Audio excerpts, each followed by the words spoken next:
Some people just know they could save hundreds on car insurance by checking Allstate first. Like, to check the Jumbotron first, before attempting to eat a stack of Supreme nachos in one bite. Now you're just a meme that everyone shares on game day. Checking first is smart, so check Allstate first for a quote that could save you hundreds. You're in good hands with Allstate. Savings vary, subject to terms, conditions, and availability. Allstate Fire and Casualty Insurance Company and Affiliates, Northbrook, Illinois.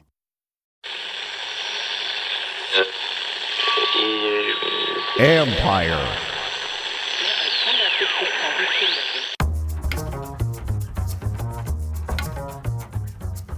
Hey babies, hey babies, hey babies. Hi everyone.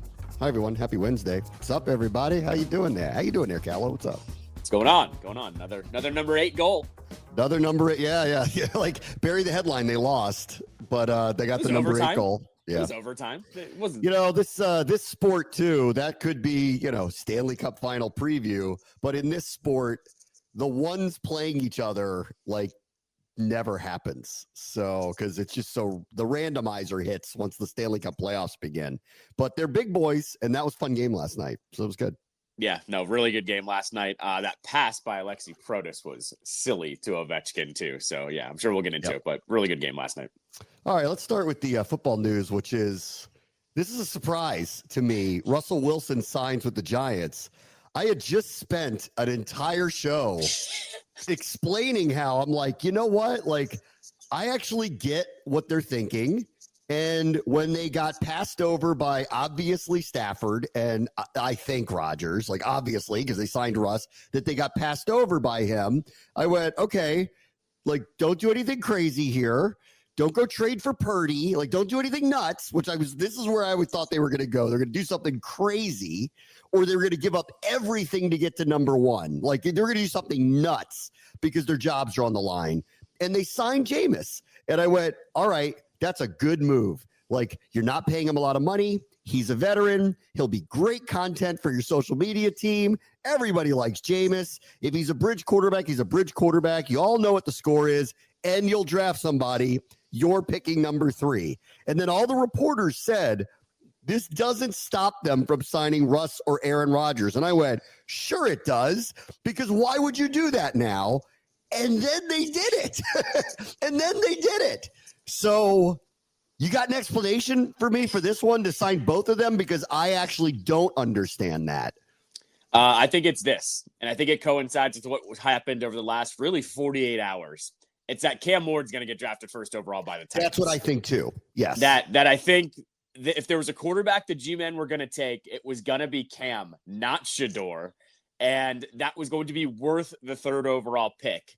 And now I think we've gotten to the point where they were doing googly eyes at each other during the workout yesterday or 2 days ago, whenever. I think it was yesterday, where he was saying, I'm solidifying it today. I think this is a move directly to that. And it tells you the state of what all the other quarterbacks are in this draft. They're not willing to take them at number 3. Maybe they trade down and take somebody. But I think this was a definitive, we're not getting Cam Ward. We might as well get our starter right now. So let me ask this question. If you're Cleveland or Pittsburgh, do you look at Will Levis now? Do you look at him and go, maybe there's a... You know how I feel. You know how I feel about Will Levis. I mean, but seriously, if that's what they're doing, no. Will Levis he's done. Like, I'm sorry. Like, the boneheaded plays he was making last year were just every week. We would come in every Monday. Hey, Jaden Daniels did this amazing thing. Did you see what Will Levis did, though? It would just be like not top 10. I mean, he could have his own not top 10. Yeah. I told you this. I'm a pass-fail guy. He had 7 butt fumbles last year. Right. I told them. Yeah. I told you, I'm a pass-fail guy with quarterbacks. I've never called a quicker fail than Will Levis. So I'm like, out. It was he kept playing bad. I don't think Mike Keith will be upset with me for sharing this now. He's used to be the voice of the. I was only saying it because he used to be the voice of the Titans. He just took the job. He's the new voice at University of Tennessee, and he left the Titans. So there'll be a new voice of the Titans this year. Mike had done it forever. Of course, we played the Titans last year and blew them out. Killed them. And I remember, like, I talked to all the voices, before the game, just kind of get a sense of what they think of their team. And and I asked him about Levis because I even said, I'm like, he's made a lot of gaffes. I think was the way I put it. And he's like, yeah, he goes, but he was effusive about him in a way, like typically when they're not on the air, the same way I'll be like honest with the voice of the other team. I'll be like, here's what's going on, like, don't say this, but here's what's going on, and like, it's just to give you context so you can tell our story a little bit. He was going on and on about Levis, about how he likes him, the team likes him, they believe in him, like they think it's going to turn a corner, like they get he's made these crazy mistakes, but I guess they got the number 1 pick, they got a new GM, they like this guy. What are you going to do? And honestly, like I thought all along that they would trade it. That's what I thought they would do. I thought they would trade it because there aren't many quarterbacks this year worth trading up for. He's the one if you're going to do it. And you know how teams get, like when they get desperate, they will give up a crazy haul to make it happen. And if you like Levis enough and you don't think he's going to be Jaden Daniels, then the obvious answer is you do that. But it looks like when Russ signed with the Giants, I had the same conclusion. I went, well, they're at number 3 and they're not getting him now. Like they now know this. They know they're not getting him now, that the googly eyes got a little too thick or the message got across. The Tennessee said, we're not taking your calls about it. And at that point, they had to make a choice. And I still don't get why they went with Russ. I somewhat understand it and really kind of don't. Like you got Jameis in there as a bridge. Everyone loves Cutlets as your backup. Like I didn't get the necessity to do this really either way, other than I agree with you. It signaled to me that they know they're not getting Cam Ward now. That's it. Bare minimum, Cam Ward won't make it past the Browns. I think it's really like what it is. Yes. Like he's not making it past both of them. So I think they had to react a little bit more strong. Unless they want to pay some crazy price to get him, which they, I guess, probably don't. But see, this is where the Giants were. They were squarely in the bullseye to me of, you're going to do something nuts. I know it. I just don't know when, because you guys are in survival mode. You've struck out on the ones that make sense. Try to get Stafford. Okay. Like they were Ron a couple years ago. Ron's in trouble. Ron needs to get a quarterback. Ron's got to do something. Ron calls everybody. Ron lands on Wentz. Like the Giants were in the same boat of, we better find somebody and get somebody in here, because if it doesn't work out, it's going to fail. But the answer always to me was just trade up to number 1. You're sitting at number 3. You can get Cam Ward. It will buy you a couple of years. But as it turns out, it looks like Cam Ward and the Titans are falling in love. And now that that's happened, well, they're not taking your calls anymore. They're getting ghosted again. And so they went and they turned to Russ. And like to be fair to him, there were periods of time last year he was pretty good. In fact, when he played us, he was kind of in his best stretch with Pittsburgh. It felt a little one-trick pony. He was able to throw these balloon balls that like went down the sideline, and Pickens or others would make these crazy big plays for them. They're obviously a very competitive team. They're very well coached. They're in every game they play. And if you make a couple big plays and you don't turn the ball over, you're good to go in a situation like that. And then it all kind of went bust as things went along with him. The year before in Denver, when Peyton was railroading him. So this was his second year in Denver. And it started from the get-go when they're like, whatever you got on the 3rd floor, the yoga studio or your handlers or whatever, we're getting rid of that. The line was drawn. It's my way or the highway. And actually, it's going to be the highway for you one way or the other. And they railroaded him. But he wasn't, I remember, playing that poorly, actually, like that year. And a lot of people were kind of like, why are you benching him? The choice you're, because they didn't have Knicks yet. They were like, the choice you have is not really better than him.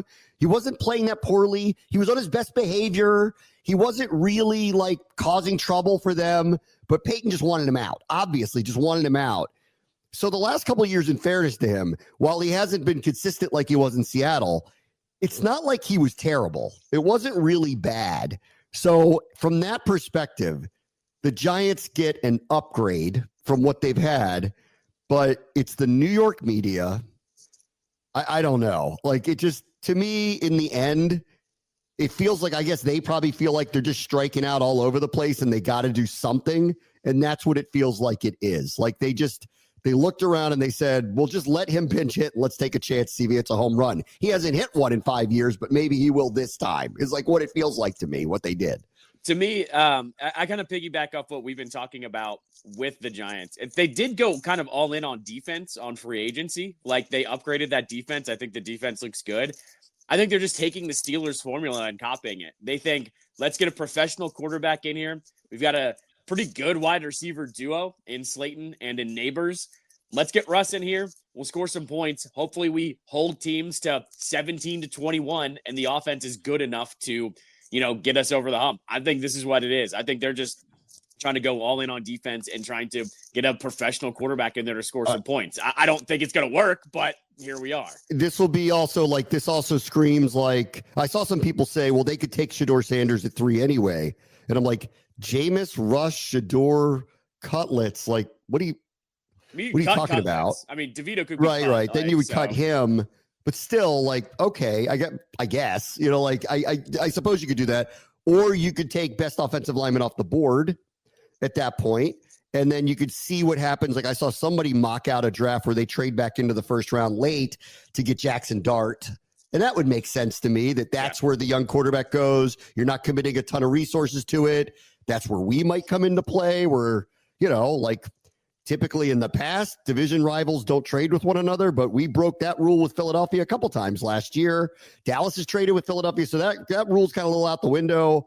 I would think Washington's open for business if that's a serious thing. I think Washington should be open for business for anybody who wants to come in at 29, likely to draft a quarterback like Jackson Dart because they want to get that extra year. Like, I understand that. It would be a way for them to recoup some of the draft assets that they spent on Laramie Tunsil and Deebo Samuel. So I would totally be open to something like that happening. And maybe that's what they're looking at. They could take the best offensive lineman off the board at number 3. Like, it'll be sitting there. I don't think they would take Abdul Carter at 3 because they have Brian Burns and Kayvon Thibodeau. So I can't imagine, even if they think he's better than Thibodeau, I don't think they would take him there. So I think they could take, this will be the 3rd time they've done that in 5 years, take the best offensive lineman off the board and see how it goes. But they can't seem to get that right. So maybe that's what they do. And they kick the can down the road on quarterback again because they just kind of have to. I said this earlier, like, honestly, like, and this is interesting with this. Dallas feels like a sinking ship to me. They haven't really improved their roster, maybe marginally. They don't feel like the karma's off. The coaching decision was strange. Even if you like Brian Schottenheimer, the coaching decision was really strange, how they came to it. Dak's coming off an injury-riddled season. It doesn't look like he has a lot of weapons anymore. More defensive players left and defected. Coaching staff switched over. Like, it feels like there's just a lot of holes in the boat, and it's just going down, right? This move with Russ, combined with the things they did on defense, which, to be fair to the Giants, I think they've done a nice job addressing the back end of their secondary, and they have a very good front. Burns, Lawrence, Thibodeau, that's a very dangerous front.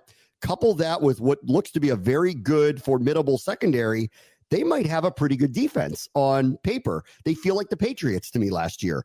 Good defense, offense that can't score, right? And what is that going to look like all year?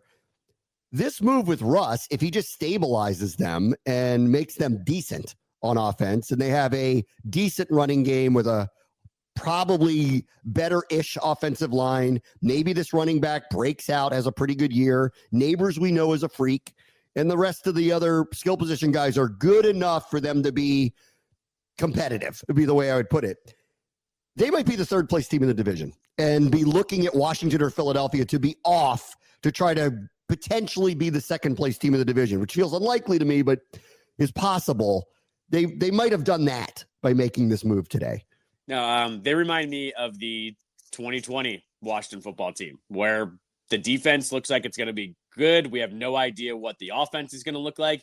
And you're going to win some really ugly games down the stretch, maybe because you can muster 17 points and your defense holds on against some of the bad teams. Like, if you can get yourself over. Has a couple of freak games and they score some points because because he's a freak, and he might have a couple freak games for you. No, exactly. And they can get over that, 40% of the bad teams or something. If they can beat those teams and then sneak in with a couple wins here and there, that seems to be the formula, which I guess is what Shane and Dayball are hoping. So they survive another year. It's basically what it sounds like. like when they sign Jameis, I'm like, okay, this makes sense. At number 3, they take a rookie quarterback. Jameis starts at the beginning of the season. Rookie quarterback doesn't play either late in the season or if it's going relatively well, not until the second season. And it just buys them time. Like it's a pretty, if you can't get the Staffords of the world to come to you, well, this is a way to buy some time for job security. They got to let you see it through with the young quarterback. And if you don't start up day one, well, they can't see it through in year one. So you have to give them the opportunity to continue to move on. By signing Russ, they just punted on that, partially because they're probably not going to get the quarterback they want, which is Cam Ward. And they're not, it signals to me, and maybe I could be wrong, that they're not going to go in a different direction. And they're not going to take another rookie quarterback early in the draft, because they don't believe in them, that's important. You can't just take anybody. Like that's the mistake that I think a team like this, when they get into a desperate position and the decision makers are thinking about their job security and not what's best for the team, but they're thinking about their job security, you can make a bad choice and just go, well, we have to take a quarterback, so just take one at 3, even though they don't think he's the right guy. So at least by doing this, maybe they've separated that out and said, we can't just do that. If it's not going to be Cam Ward, it's not going to be anybody at 3 for us. No, I think, you know what? If that's the call, that's the call. I don't mind that either, because it does sound like Cam Ward is the one that played himself into this first overall pick more so than being anointed it, right? I think everyone thought he'd be the first quarterback a couple months ago, but now he's solidifying his spot and looking over and making googly eyes with the Titans, and they're doing it back.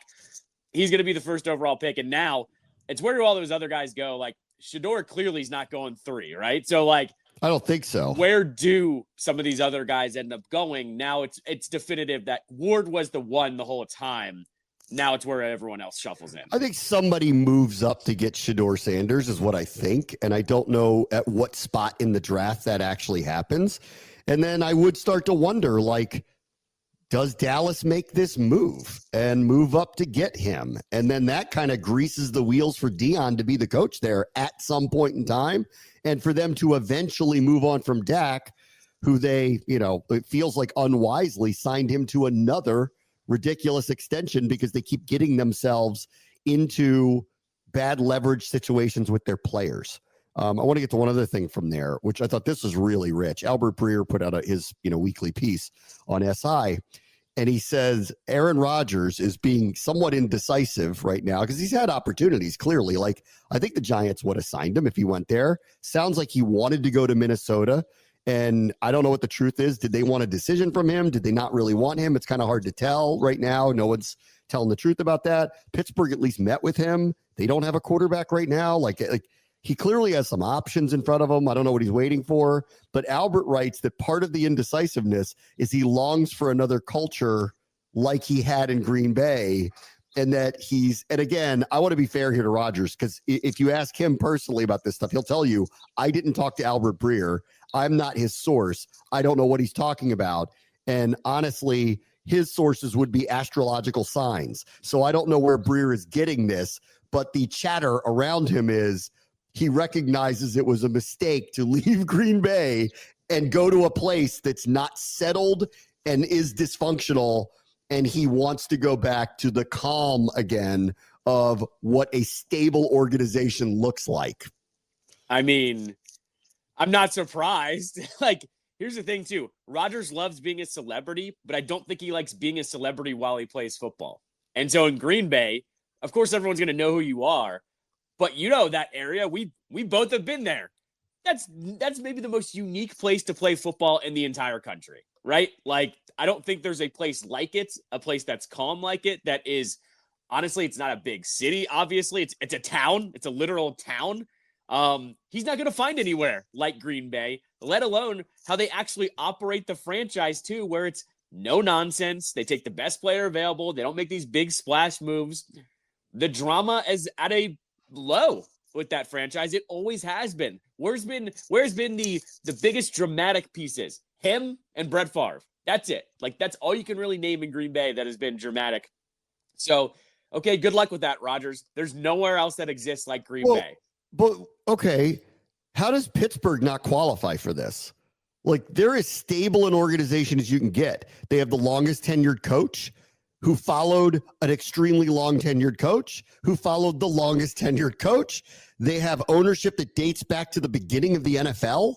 Like, they've had their issues like anybody else, but man, in hindsight, when you learn more about Antonio Brown after the fact and how they dealt with him there, or Plexico Burress to some degree, not to that level, but the issues that he ended up having once he left, or others, like, they seem to be able to handle these things differently. They're not a huge media market. Look at Russ. They were really good last year. Nobody was talking about his Instagram, like they weren't going crazy about him there. Why doesn't he just sign with them? They have a winning record every single year. They are as stable as you get. It's quiet. Nobody pays a tremendous amount of attention to them. They're not topic A on First Take. Like, I don't know. Like, why wouldn't you? Like, if this is what you're looking for, it's sitting right in front of you, guy. Why don't you sign with them? I do think a part of it is the fan base too. Like, Packers fans, they're like other NFL fans, but mostly, like, they're usually pretty solid and don't complain about much. They know what their team, their franchise is. Pittsburgh fans are not. Pittsburgh fans are loud when they're bad. You're hearing the stuff about Tomlin. Like, it's starting to bubble up now with Tomlin. Like, it was always locally, people wanted more noise for Tomlin. Now it's starting to hit nationally. Maybe the fan base is part of that too. I told you this, and my take on that is this, actually. I don't think it's Tomlin. I don't think their roster's been good enough. And I obviously don't think they've handled the end of Ben's career and the succession plan very well. That's my opinion on it. Like, in that division, or really anywhere, we learned this forever. If you don't have a quarterback, you can't win, Sure. Period. You don't have to have the best one, but you got to have a good one, and you can't win otherwise. And they're the ones that took Pickett. When everyone said there's no first-round pick quarterback this year, but they took him. They waited too long on Ben. He was too injured at the end of his career. They didn't get his successor in place. Then when it was too late and he couldn't play anymore, they went and took Pickett. That turned out to not be a very good choice. And from there, they've gotten it either wrong or they've done what we did for years, which is, well, let's just try this guy, or let's just try that guy, or he could be our Heineke. Like, that's what they've been doing. And they're in a division with Joe Burrow and Lamar Jackson. Like, good luck with that. And yet they'll go 2-2 against them. Like, that's the craziest part of the whole thing. I actually don't think it's Tomlin.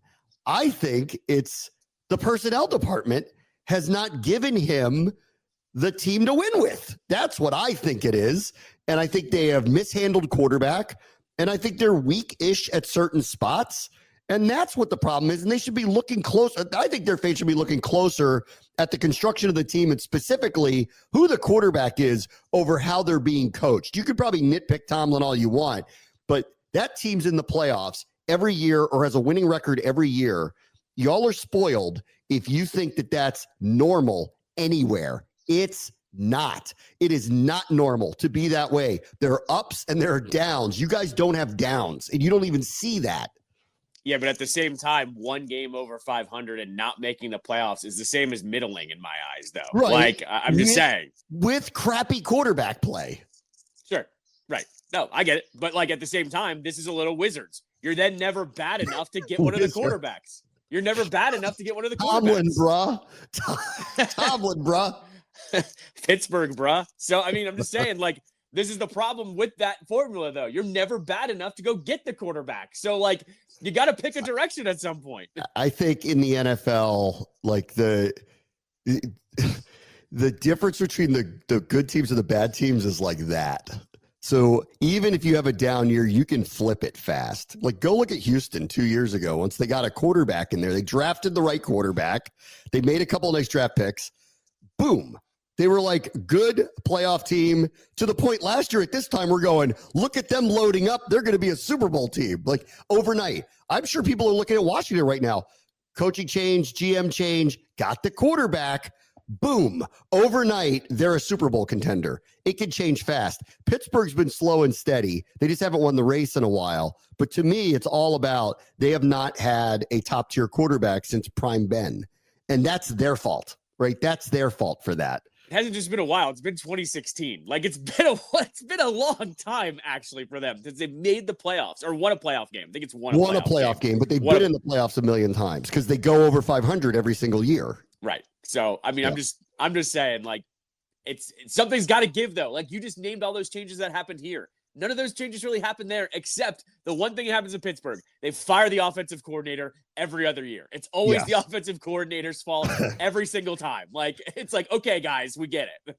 Let's see. One other thing from Albert Breer's piece, and I thought this was a great one. Why has Kirk Cousins not been moved? Okay, so here's Russ signing with the Giants. Rodgers is still out there. We'll see. The dominoes are pretty much set. Looks like Tennessee's going to go in the direction of Cam Ward. If they do, what does that mean for Will Levis? Does he get another opportunity somewhere else? Does he become a tradable piece? Maybe. Like, that's a possibility. Somebody might look at him like that. Maybe not. Maybe he's just the backup for a year. They deal with it on the other side. But maybe he is. We'll see.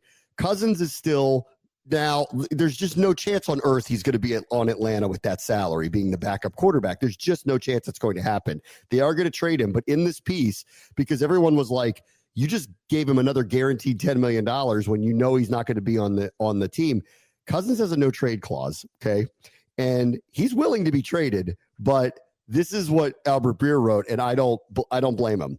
Cousins basically is telling the Falcons, I am not going to be traded to a team who then drafts my successor the same day like you guys did. So you're stuck with me until I find the place that's going to make me a promise that I get to be the starter no matter what, right? And I'm not going to be fooled again like what you guys did to me. So this is his make good on them. He's going, you're stuck with me until I pick the place where I go and I play, and I am assured that no one's going to take my job 10 minutes later because you guys had a change of heart about what you're going to do in the draft.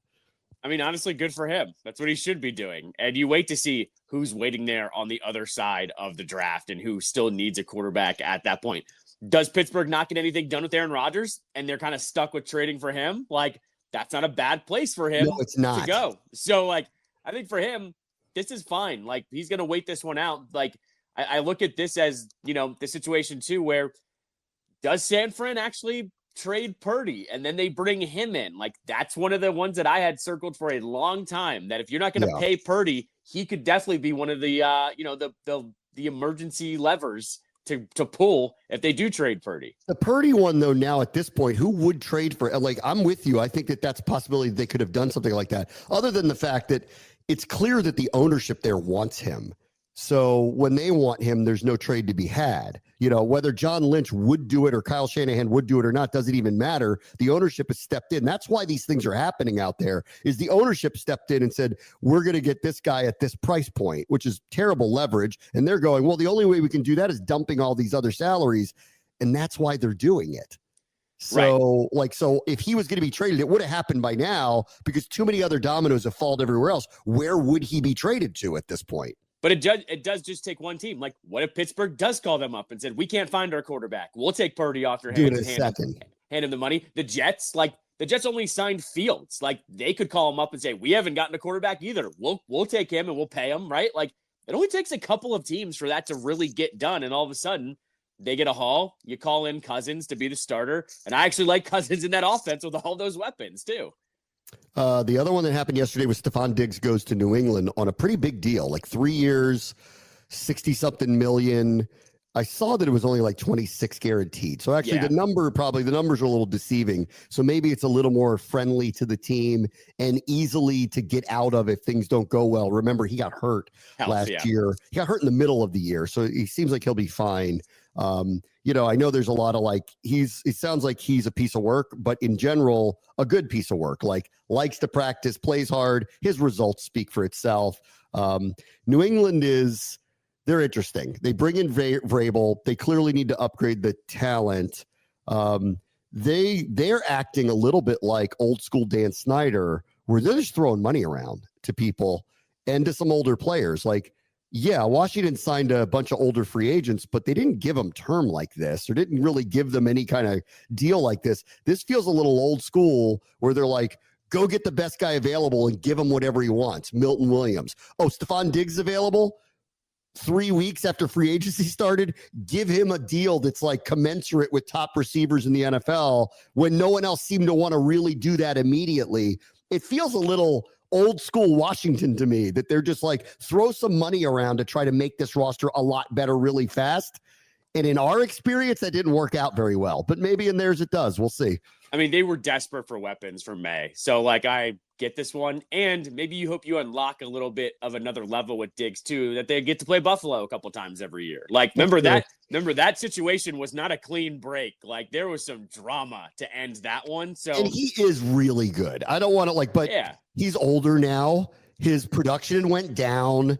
There was probably a lot going on there. They then let him go. He had, unfortunately, a bad injury in Houston, but they didn't try to re-sign him, and they have injuries down with their receiving core. They didn't try to re-sign him. So, I don't know. Like, there's some hazard lights going off with him over what's happened over the last couple of years. But at his best, he is really, really good. And I'll acknowledge that he's really good. And I'll make the argument here, and like, I don't think it's huge, but like, that Houston offense didn't look amazing by any means before or after he was out, right? So like, that's the other side of that as well. Like, if the Patriots are banking on that just being a down year, it's a gamble, but I think it's a good gamble. Yeah, it is. All right, let me take a quick break. Grab Watch the Show, ESPN 630 Sports Capital.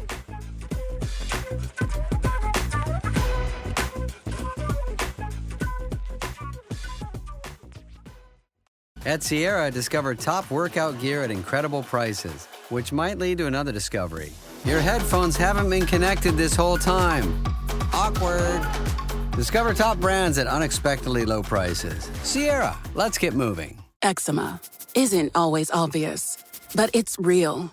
And so is the relief from Ebglyss. After an initial dosing phase of 16 weeks, about 4 in 10 people taking Ebglyss achieved itch relief and clear or almost clear skin. And most of those people maintain skin that's still more clear at 1 year with monthly dosing. Ebglyss, lebrikizumab, LBKZ, a 250 milligram per 2 milliliter injection, is a prescription medicine used to treat adults and children 12 years of age and older who weigh at least 88 pounds or 40 kilograms with moderate to severe eczema, also called atopic dermatitis, that is not well controlled with prescription therapies used on the skin or topicals, or who cannot use topical therapies. Ebglyss can be used with or without topical corticosteroids. Don't use if you're allergic to Ebglyss. Allergic reactions can occur that can be severe. Eye problems can occur. Tell your doctor if you have new or worsening eye problems. You should not receive a live vaccine when treated with Ebglyss. Before starting Ebglyss, tell your doctor if you have a parasitic infection. Searching for real relief? Ask your doctor about Ebglyss and visit ebglyss.lilly.com or call 1-800-LILY-RX or 1-800-545-5979.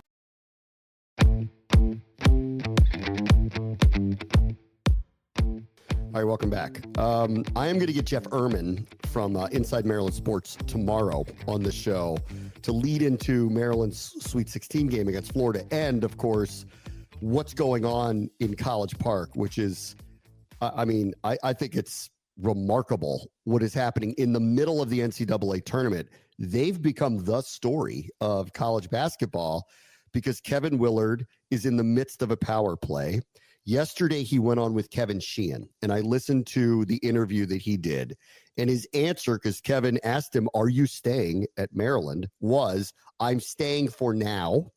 Okay. And it sounded more effusive, like it is heading in the direction of, I am literally staying here. Look, the AD is gone. But he hasn't signed anything yet.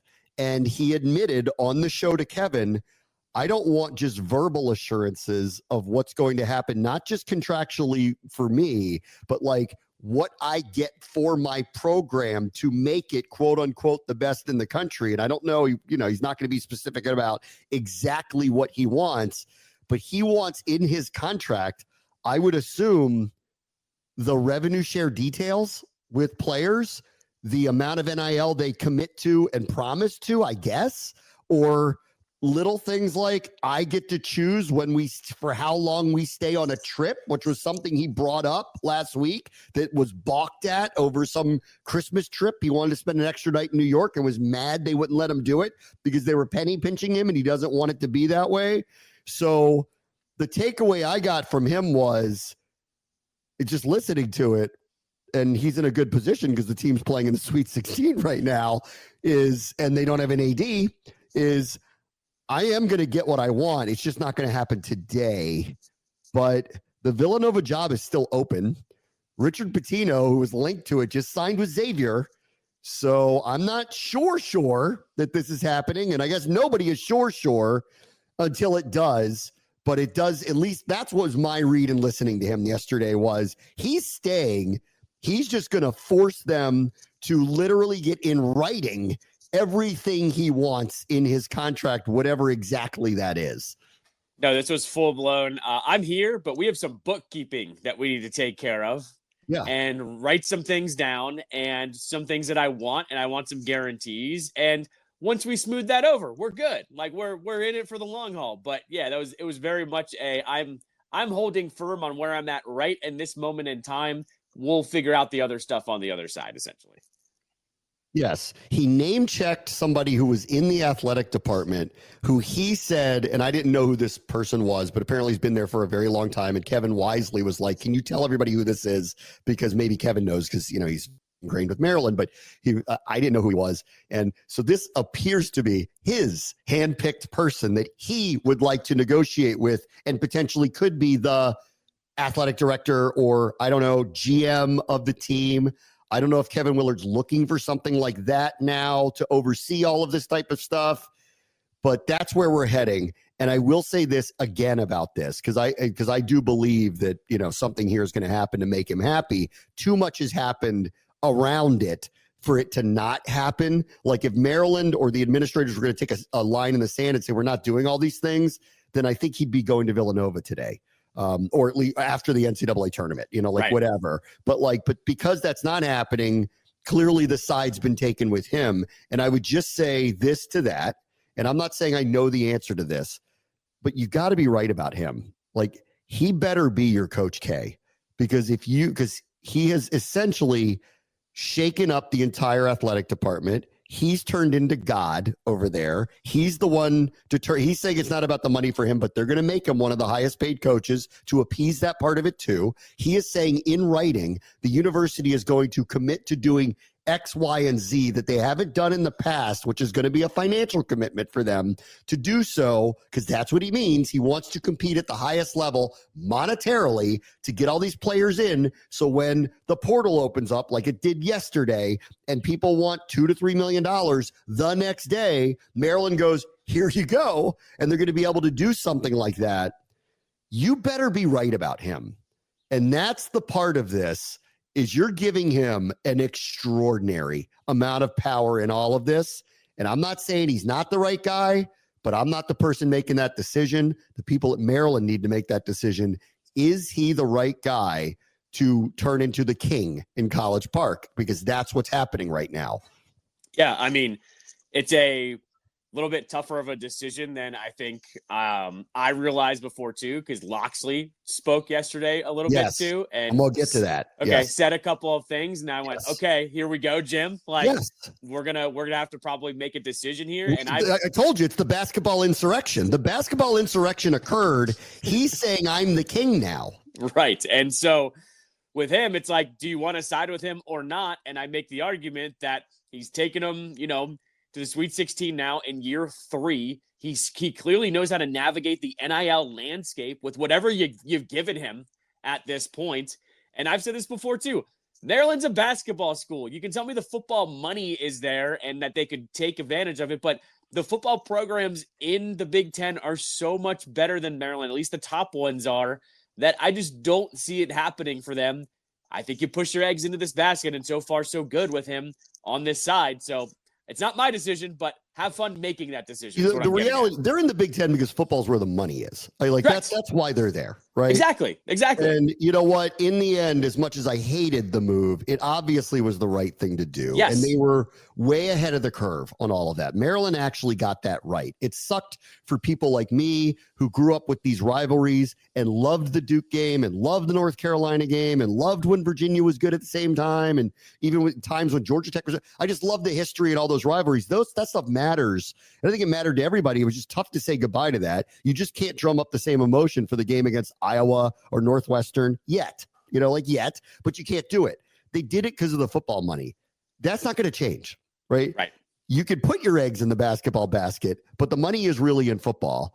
And they've actually put their money where their mouth is for the facility that they built for Loxley in this program. It's unbelievable. I've never been in a football facility like this. The stadium is what the stadium is. Like they're kind of in a Northwest Stadium situation where they really need to upgrade it or change it or do something, but it is what it is. Everything around it, all the infrastructure they have around it, the training facility is amazing. So they put this money into it.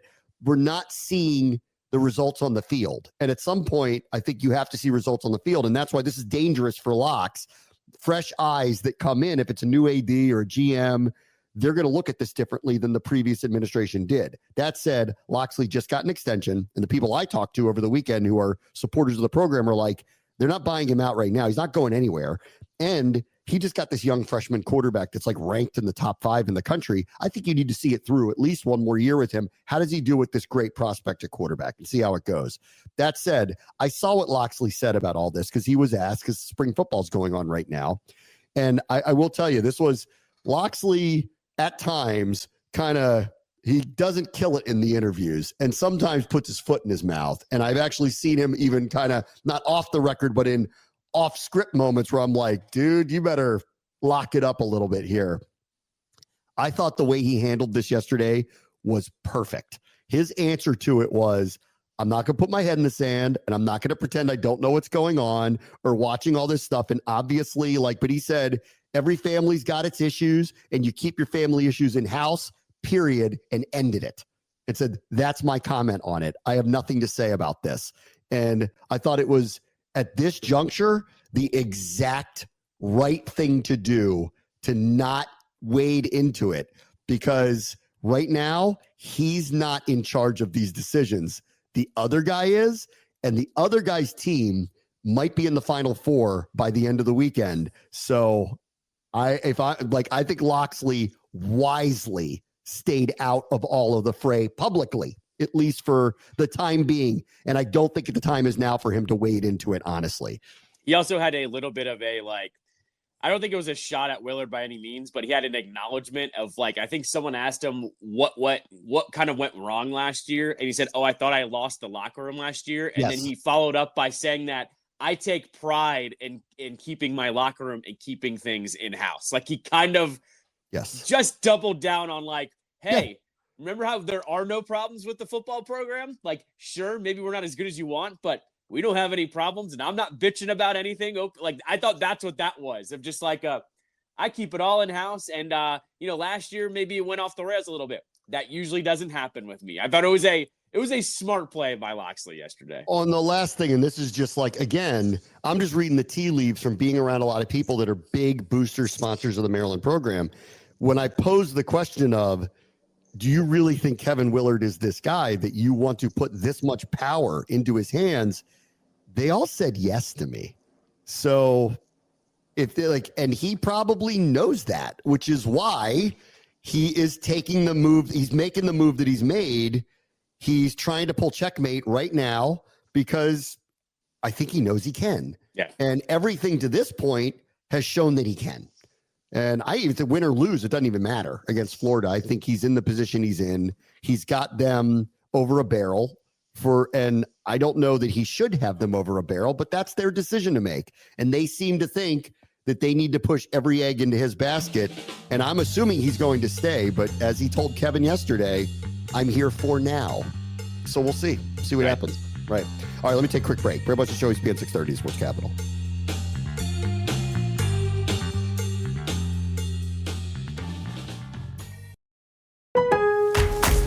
Pro Savings Days are back at Lowe's with limited time savings on the supplies pros need. Get up to 40% off select major appliances. Plus, save an additional $100 on every $1,000 you spend on select major appliances. And don't miss your chance to activate and earn 3 times the points on select DeWalt and Klein tools. Lowe's, we help, you save. Valid through 3/28. Selection varies by location. While supplies last. See associate or Lowe's.com for more details on qualifying items.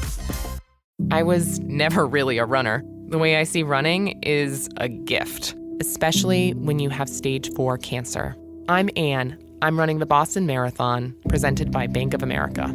I run for Dana-Farber Cancer Institute to give people like me a chance to thrive in life, even with cancer. Join Bank of America in helping Anne's cause. Give if you can at BofA.com/supportAnn. What would you like the power to do? References to charitable organizations is not an endorsement by Bank of America Corporation. Copyright 2025.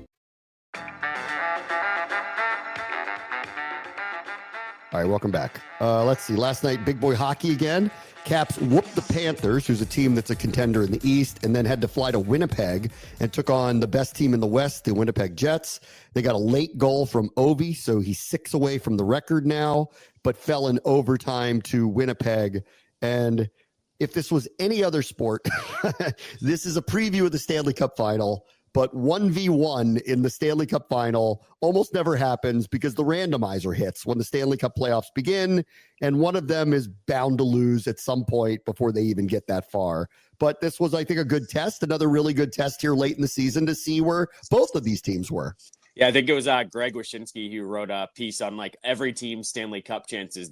He basically said the Caps and Jets are hot potatoing the President's Trophy back to one another because that winner never makes it to the Stanley Cup at this point. So it's almost like don't win that. But yeah, last night it lived up to all of the expectations. It got really physical. It got a little chippy there. Tom Wilson drew a penalty by just doing what he does, and that's hitting people. And then Luke Shen goes after him, and he just skates away. Caps get a power play. They can't cash in. But this was a really good game. Lived up to the billing.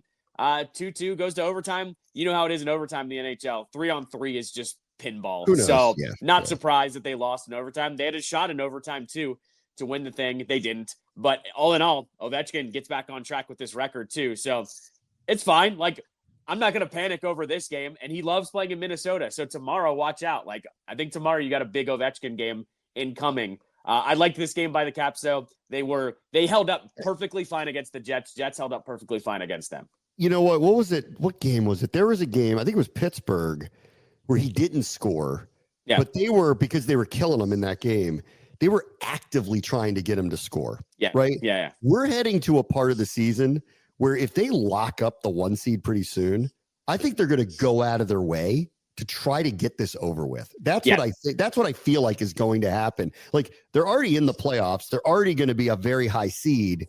They're not far away from securing the top seed. If that happens and they have a couple games left, or maybe a few, I bet they go out of their way to try to make this happen on his behalf.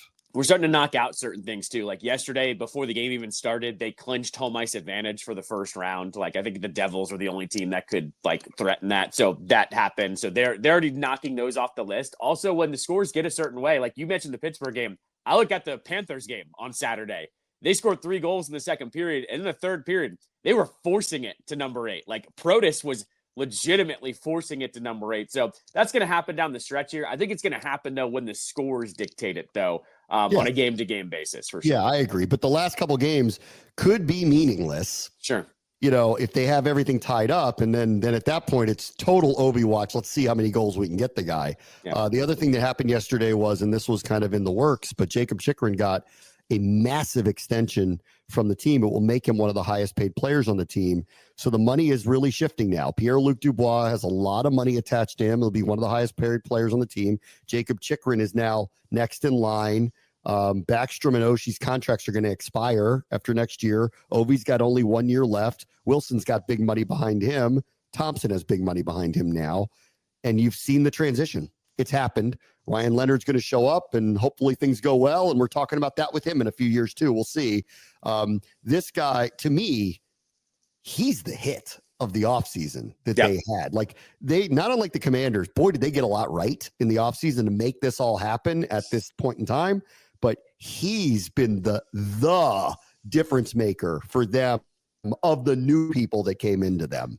No, not only this, look at the age. He's 26 years old. So by the time this deal is up, he's going to be 34, 35. Look at how old John Carlson is. John Carlson is 35 at this moment. He's going to take over the John Carlson spot, essentially. And this goes back to this front office has been bang on with almost everything they've done. They traded Nick Jensen in a 3rd-round pick for Chychrun. And now they found their, offensive defenseman of the future, the guy that's going to run the power play and take shots from the blue line for the next 8 years. This front office has been so good And they went through with their promise. They said, we're going to compete while Ovechkin gets this record and hopefully set things up on the other side. And they have. And it's not just that either. Yeah. They have this kid, Andrew Crystal, that leads the league, his junior league in points right now. They have Alexei Protas's little brother, Ilya Protas, that has over 100 points too. They have Ryan Leonard that's coming over from Boston College. I was scared about the post-Ovechkin era. They, in fact, have a lot of star power on the way, and we're not even through this Ovechkin era yet. Hat tip to the Caps for actually taking those kind of 2 years where I wouldn't call it a reset, but they managed their assets a little bit differently for about 2 seasons there, and it's really set them up for success on the other side of this. Bang on job by them. I mean, we're talking now. They are set up to basically make the playoffs almost every year for almost about 20 years straight. I mean, it's pretty ridiculous when you look at it. All the awards, coach of the year, front office of the year, like that's got to happen for this team. They really, I didn't know they could thread the needle. They did. Like I've been worried for a few years now. This is a tough needle you got to thread, especially with this record on the line. They figured it out, and they might win a cup while doing it at the same time. That's unbelievable. All right, everybody. Talk to you tomorrow. Bram Show, ESPN 630, Sports Capital.